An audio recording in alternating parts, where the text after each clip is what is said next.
e é algo que a pandemia nos deixou também expostos a um problema que muitas vezes a gente não prestava atenção, que é o problema de depressão, de suicídio psiquiátrico real.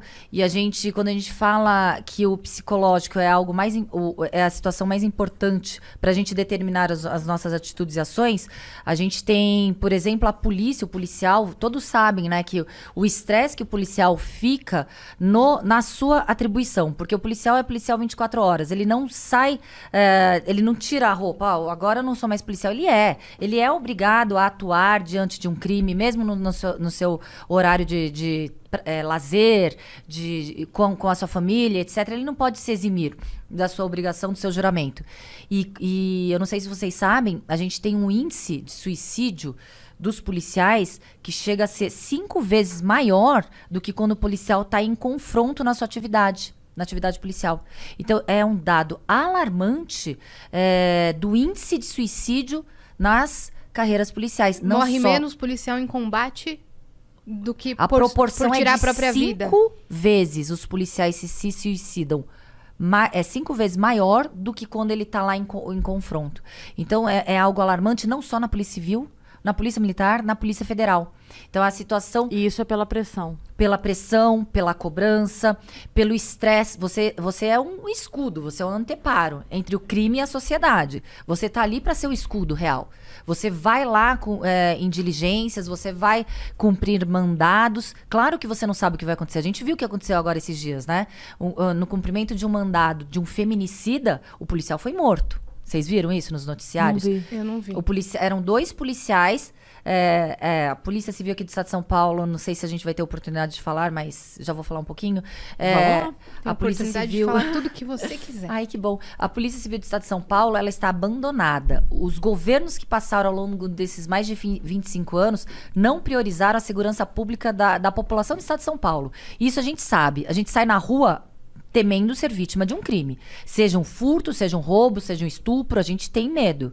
E quando o governo anunciar, diminui o crime em São Paulo, ele pega os índices de homicídio. Ora, ninguém sai. Hoje eu estou com medo de ser vítima de um homicídio, a não ser se for o meu caso, que eu sou vítima de um stalking aí, depois eu falo pra vocês. A gente vai falar sobre isso.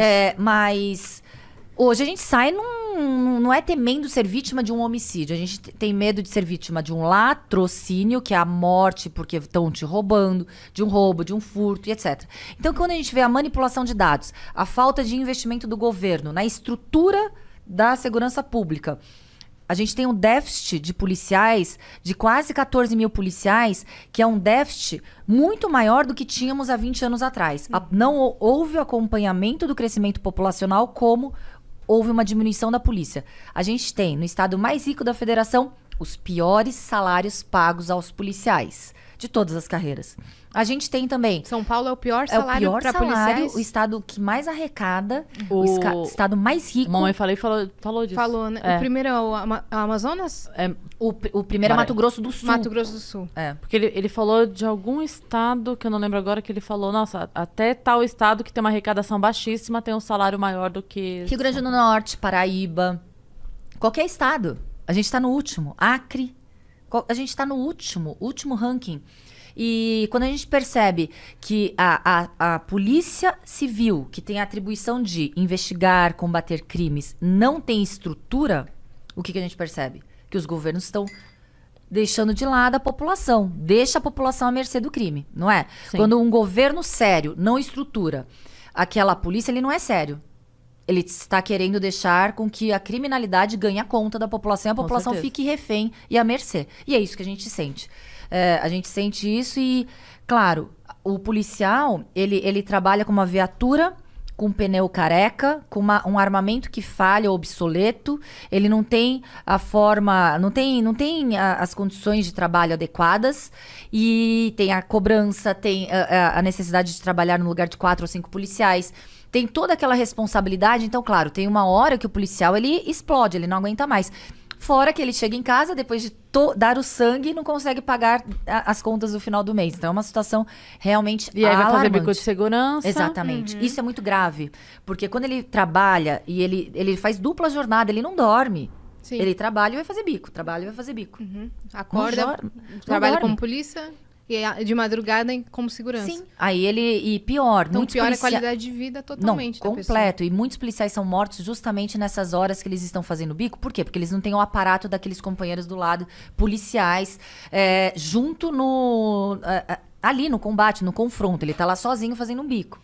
Então, são essas horas também que os policiais perdem suas vidas, infelizmente. Essa é a sua luta enquanto presidente do sindicato? Sim, como presidente do sindicato, uma das nossas principais pautas é que o governo, ele olhe para a segurança da população do estado. Quando a gente exige estrutura para poder trabalhar, é para que a população não fique 10 horas ali numa delegacia para fazer um boletim de ocorrência. Quando a gente fica lá 10 horas, quando a gente chega numa delegacia com barata passando no chão, com cheiro de urina e fezes numa delegacia, com delegacia que cai o teto na cabeça de qualquer cidadão. A gente chega numa delegacia, a gente é maltratado, não é?